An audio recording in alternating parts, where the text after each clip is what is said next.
Now your next topic is elimination reaction.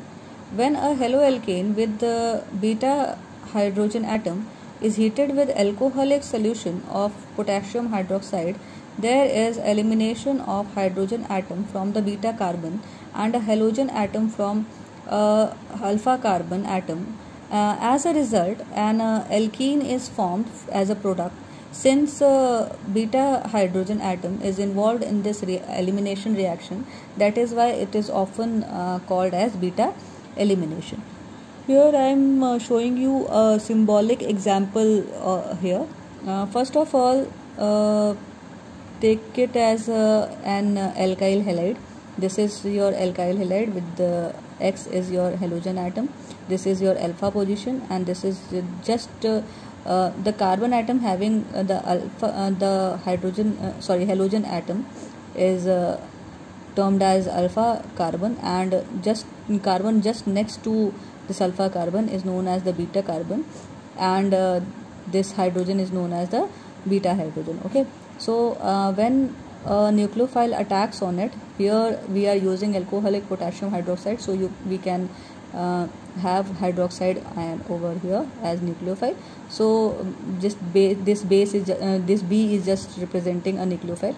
Okay, so when any nucleophile attacks over it, then what happens is this this nucleophile and this hydrogen gets attached to each other and form nucleophile and hydrogen bond. Okay, and this electron which is left here, okay, comes here, okay, and forms bond with the carbon atom.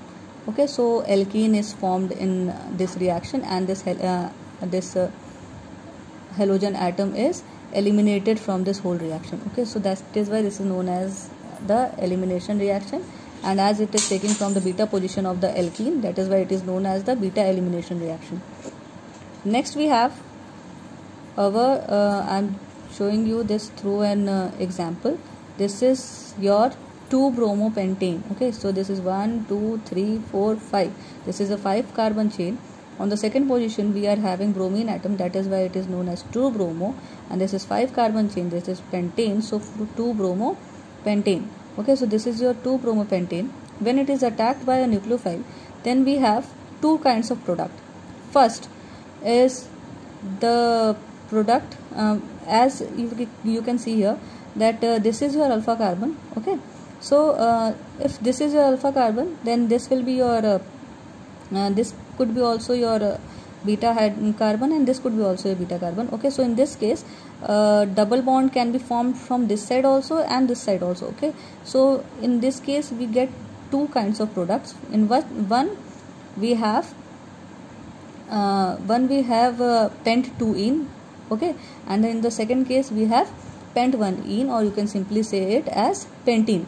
Okay, so if there is a possibility of formation of more than one alkene due to the availability of more than one alpha hydrogen atom, usually one alkene is formed as the major product.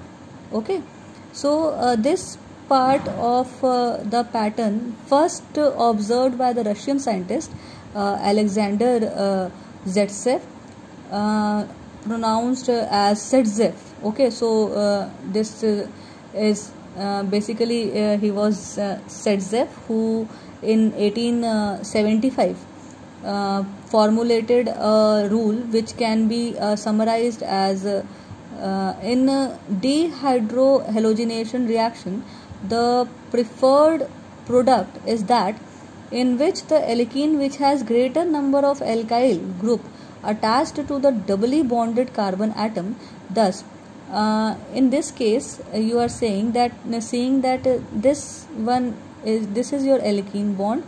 Okay, and here you can see that here there are more number of alkyl group attached to it on the either side, as compared to this one is having only one kind of alkyl group attached to it on the other side. Okay, so this is your major product, and this will be your minor product. Okay, so this is your Zaitsev rule. Okay, so according to the Zaitsev rule, the preferred product will be that alkene which has greater number of alkyl groups attached to the doubly bonded carbon atoms. Okay, so the 2-bromopentene in this case will be more preferred, or you can say will be the major product than the pent1ene, or you can say pentene.